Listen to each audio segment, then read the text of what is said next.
Salut la grande famille, c'est encore moi Rossi BG. Si tu es nouveau, tu es nouvelle sur ma vidéo, il faut t'abonner sur ma chaîne YouTube, ma page Facebook, Instagram, TikTok. Bref, aujourd'hui j'aimerais vous présenter une vidéo de Monsieur Kei. Monsieur Kei Boum Melen, un opposant qui est d'accord avec Papa Ado et aussi qui fait des éloges de Papa Ado, qui connaît aussi le boulot, le travail colossal que Papa Ado est en train de faire en Côte d'Ivoire, surtout pour les Ivoiriens.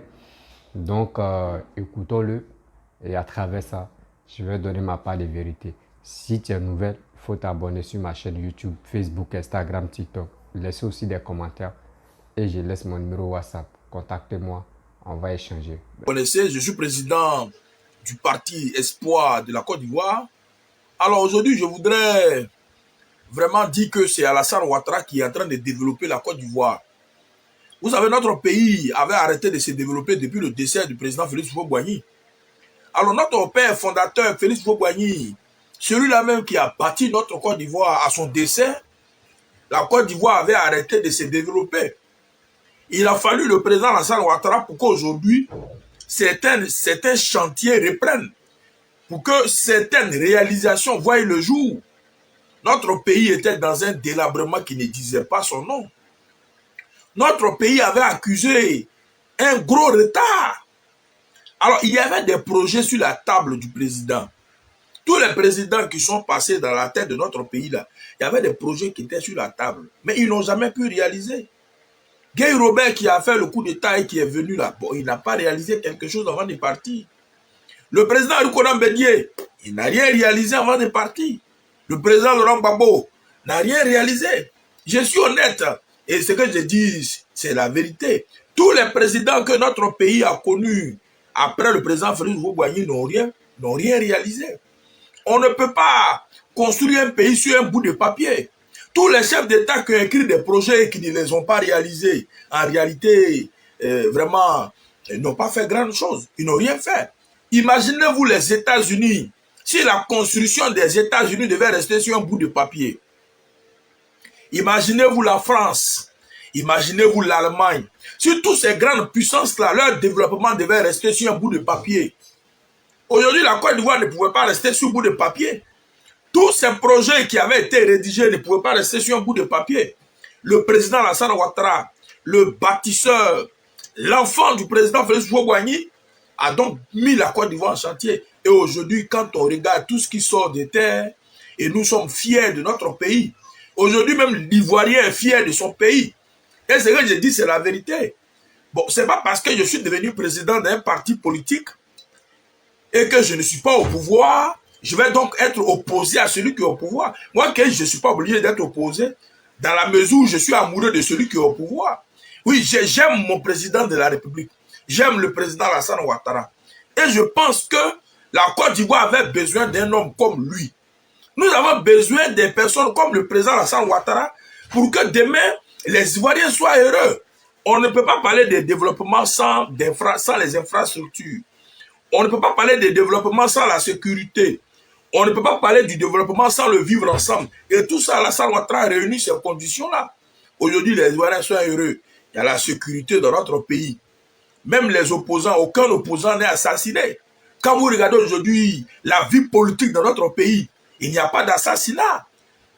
Celui qui déconne, on le met en prison. Oui, tu déconnes et on te met en prison. Parce qu'il ne faut pas troubler l'ordre public. Il ne faut pas désinformer les Ivoiriens. Il ne faut pas être un va-t-en-guerre. Il ne faut pas être amoureux des coups d'État. Mais si tu veux déstabiliser un pays, que tu ne réussis pas à déstabiliser ce pays, on te prend, on te met en prison. En Côte d'Ivoire, tous ceux qui ont essayé de déstabiliser le pays, là, la plupart ont été arrêtés. Et progressivement, le président Alassane Ouattara met la main sur le cœur et il les libère. Alors je dis, Alassane Ouattara, c'est un président formidable. Aujourd'hui, là, moi, ici, il y a quelqu'un à qui je veux ressembler dans ce pays, c'est au président Alassane Ouattara. C'est pour cela que malgré que je suis président de mon parti politique, là, je fais le choix de rester dans son ombre. Oui, j'ai mon parti. Mon parti est né il n'y a pas longtemps, nous avons créé notre parti. Mais nous estimons que la Côte d'Ivoire a vraiment besoin du président Alassane Ouattara. Et aujourd'hui, mais les Ivoiriens doivent faire très attention. Les gens comme Alassane Ouattara, là, pour les avoir, ça prend du temps.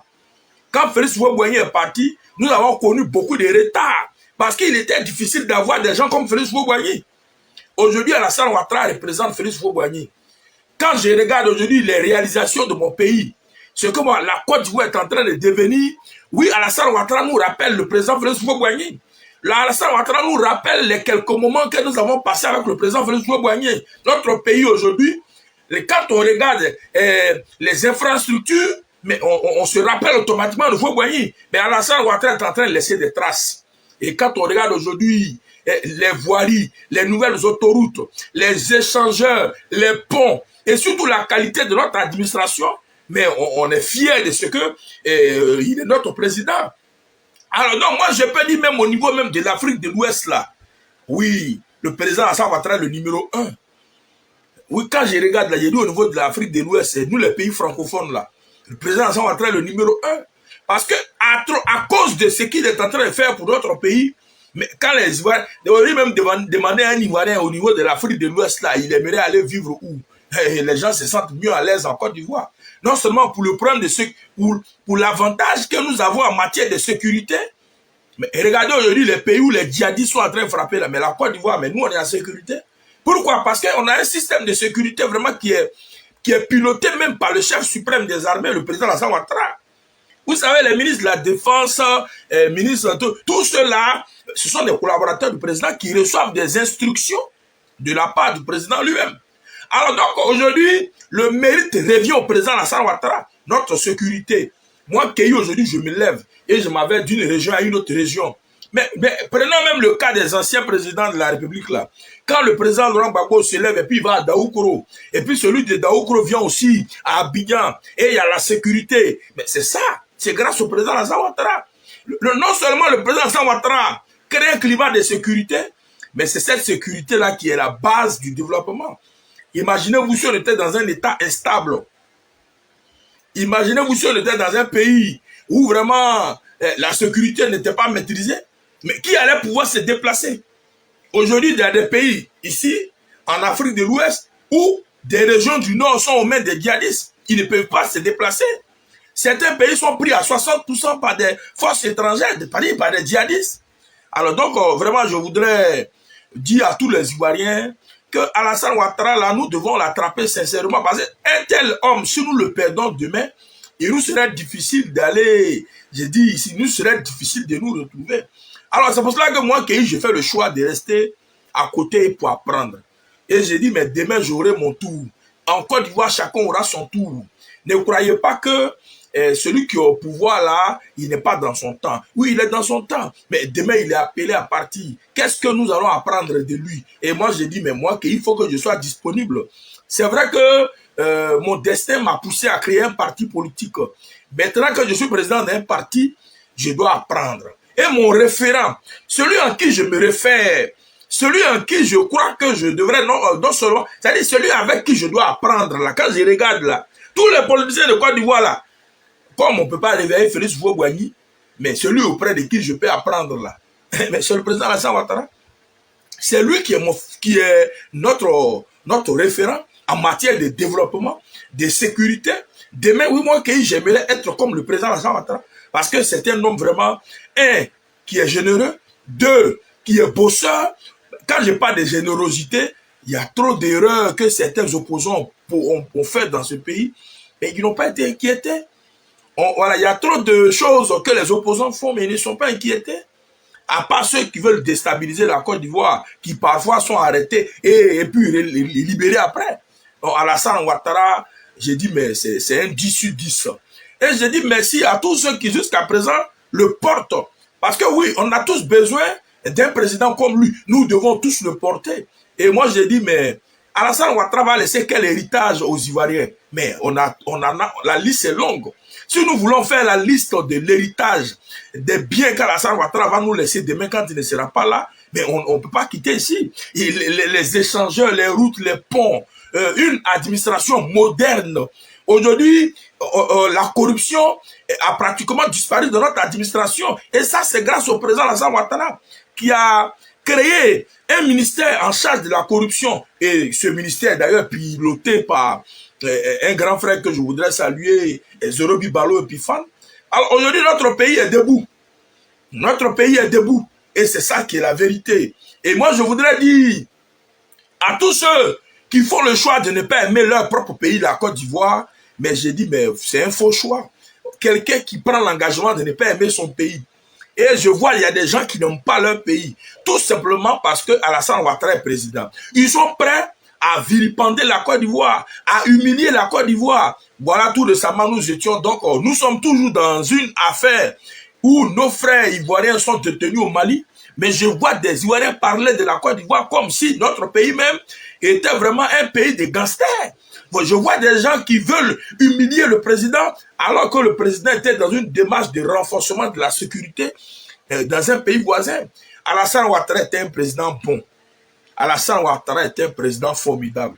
Un président qui a la main sur le cœur, mais un président qui aime son continent, qui aime sa région. Et je ne crois pas que mon président soit engagé dans une action de déstabilisation du pays, des pays voisins. Notre président est un président formidable. Mais en même temps, je demande aux Ivoiriens de se réconcilier avec leur pays. Voilà, parce que j'ai dit, il y a des gens qui sont en parlant avec la Côte d'Ivoire. Ils sont en parlant avec leurs voisins du quartier, en parlant avec l'administration ivoirienne. Maintenant, c'est en parlant avec la Côte d'Ivoire. Donc, réconciliez-vous avec votre pays, parce que ça ne peut pas aller comme ça. Un Ivoirien qui n'aime pas son pays, qui n'aime pas son président, mais là, il y a problème. Ouais, il dit, il y a problème. Alors donc, je dis, quand je vois certaines réactions de certains camarades de l'opposition concernant donc les sujets dans lesquels la Côte d'Ivoire est citée, quand je regarde la position de ces opposants-là, j'ai dit, mais voilà des gens qui n'aiment pas leur pays. Parce que quelle que soit notre opposition, quelle que soit notre divergence, lorsqu'il s'agit de la Côte d'Ivoire, nous devons avoir le même langage. Nous devons avoir le même langage. Parce que notre président, non seulement qui se bat pour nous, mais se bat aussi pour l'Afrique de l'Ouest. Et donc, il y a des gens qui disent non, que les décisions qui sont prises, des décisions économiques qui sont prises au niveau donc de la conférence des chefs d'État de l'Afrique de l'Ouest en matière de sanctions économiques, que ces décisions-là viennent du président de la République. J'ai dit non. Alassane Ouattara ne prend pas de décisions contre un pays. Toutes les décisions qui se prennent à la conférence des chefs d'État de l'Afrique de l'Ouest, ce sont des décisions qui sont prises dans l'ensemble. C'est des décisions qui viennent du collectif de tous les chefs d'État qui siègent. Donc, n'allez pas croire que c'est Alassane Ouattara qui est votre ennemi. Et je vois certains Maliens qui disent que Alassane Ouattara a mis embargo sur le Mali. Il y a même des Guinéens qui ont dit qu'Alassane Ouattara a mis embargo sur la Guinée. J'ai dit non, Alassane Ouattara n'est pas le président de la CEDEAO, de la conférence des chefs d'État de la CEDEAO. Le président Alassane Ouattara n'est pas le seul président à siéger dans cette conférence. Le président Alassane Ouattara n'est pas le seul à prendre des décisions quant à sanctionner les pays qui sont tombés aux mains des faiseurs de coups d'État. Arrêtez donc de vous tromper. Alors c'était votre frère Keï. Vive le président de la République, son excellent Alassane Ouattara. Vive la Côte d'Ivoire. Je vous remercie. Bon, bref, la famille, vous-même, vous avez vu M. Keï, un opposant ivoirien. Excusez-moi, si ma voix ne sort pas, c'est parce que je ne me sens pas bien. Voilà, j'ai un petit palu, tu me fatigues là.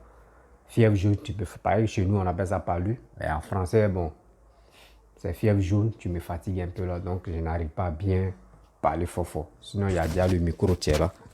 Ben, ma voix ne sort pas. Parce que quand je crie, ma tête me fait mal encore. Et j'ai vertige. Mais quand même, j'ai dit je vais venir parler de temps en temps. Au moins, ça ne faudrait pas que vous puissiez rester comme ça sans vidéo sur mes pages. Parce que quand c'est comme ça, vous allez dire non que je vous ai abandonné, mais je suis là. Bon, bref, on va aller dans le but du sujet. Monsieur Keï a parlé. Vous-même, vous avez entendu ce qu'il a dit. Il est dans ses raisons. Oui, il est dans ses raisons. Moi-même, je suis d'accord avec lui. Vous savez, parce qu'il y a des gens qui disent non que oui, Ouattara est méchant, Ouattara est ceci, Ouattara est cela. Il y a des présidents qui sont au pouvoir. Et les cybermercenaires, n'importe qui s'élève, il dit des conneries. Mais partez dans les autres pays et vous allez vous exprimer comme ça. Dieu merci que bien avant que Papa Oufé va mourir, le pépé va mourir, il dit il y a la liberté d'expression en Côte d'Ivoire. Tu peux t'exprimer comme tu veux. Mais partez dans les autres pays, il n'y en a pas. Si pas là, dis-toi qu'ils vont venir t'attraper, ils vont venir te kidnapper pour te tuer. Mais en Côte d'Ivoire, il y a tout. Tu dis de n'importe quoi. Un jus là même, quand on dit ceux qui ont envoyé un jus dans le politique, ou soit ceux qui ont envoyé les injures, les cyber-mercenaires. Mais ce sont les cyber-opposants qui sont ralliés maintenant au RHDP, qui est Johnny Pacheco. C'est lui qui a envoyé cette histoire de Merconia, de dire de n'importe quoi.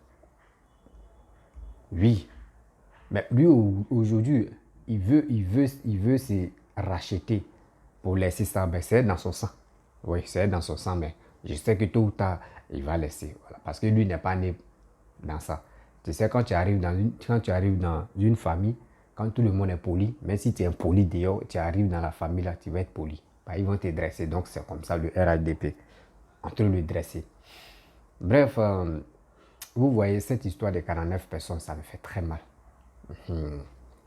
Ça me fait très mal de voir les opposants ivoiriens, pas Bédier et Gbagbo seulement, non. On ne voit pas Figuessan se prononcer, on ne voit pas Kakabe se prononcer, on ne voit pas d'autres, oui, d'autres militants, d'autres, il y a des militants encore, d'autres opposants se prononcer. Même si vous travaillez dans le noir, si vous travaillez par appel téléphonique, mais quand même, nous les Ivoiriens, venez nous informer. Mais vous ne faites pas ça. Mais quand on voit si la toile, on pense que c'est Papa Adou qui est en train de se découper en 3 morceaux pour résoudre le problème. Et il y a une délégation musulmane qui sont allés au Mali. Cette histoire-là, quand je parle de ça, mon cœur saigne. Et j'ai mal. À ma maladie, j'ai mal.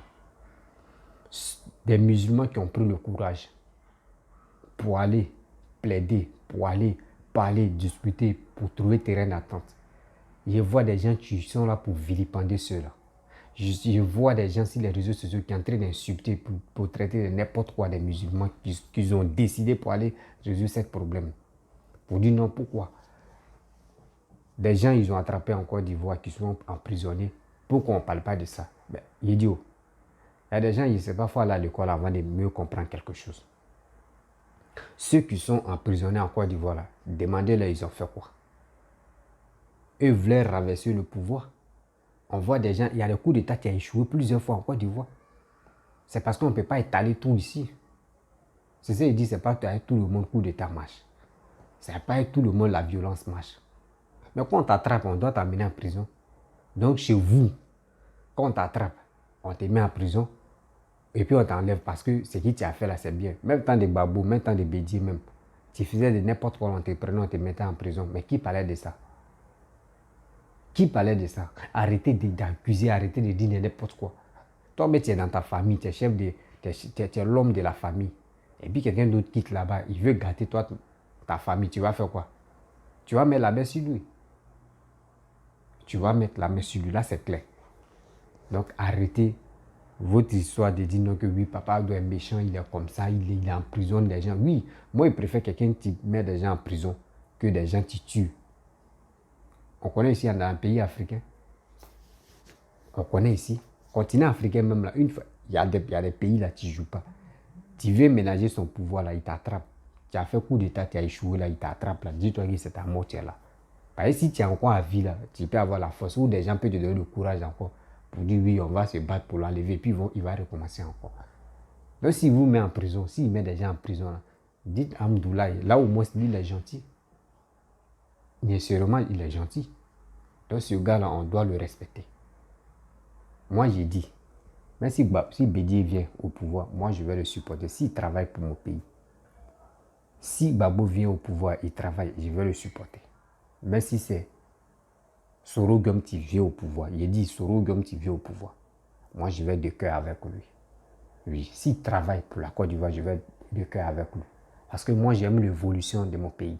J'aime quelqu'un qui s'occupe de mon pays. Oui, c'est comme ça, la vie. La vie a été comme ça. Donc arrêtez de dire n'importe quoi si Papa Ado.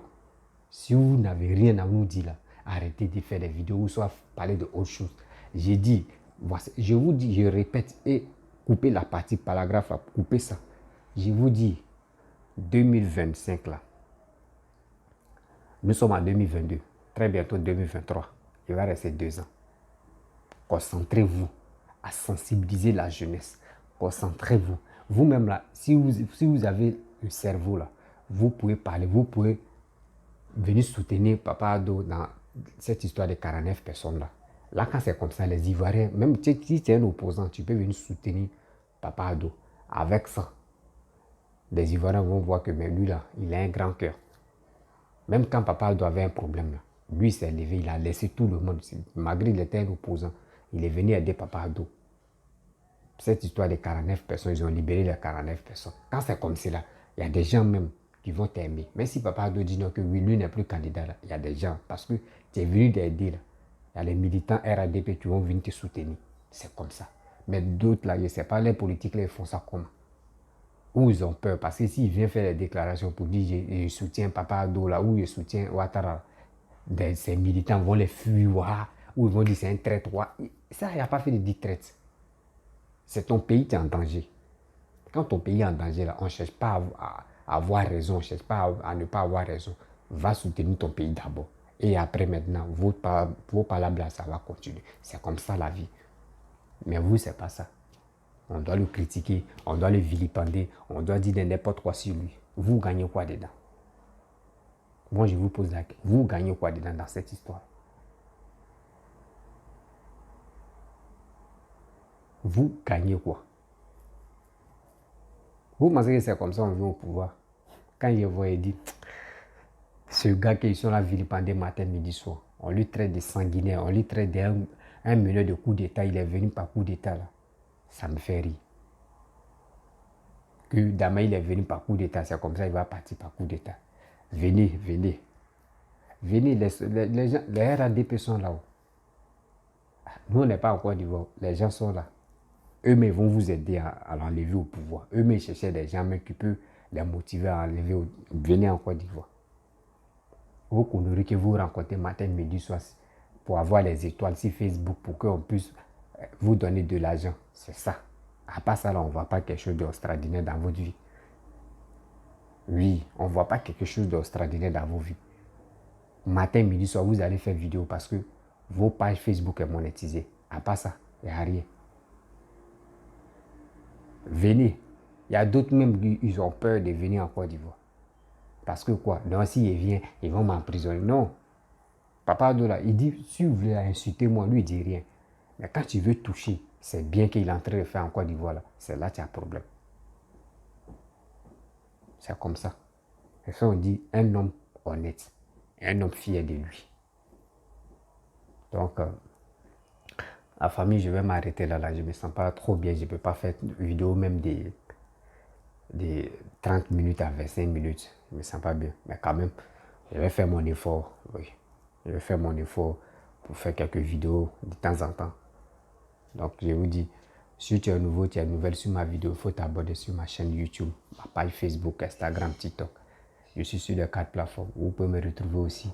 Si mon numéro WhatsApp, vous pouvez me contacter, on peut échanger. Donc, je vous dis à bientôt.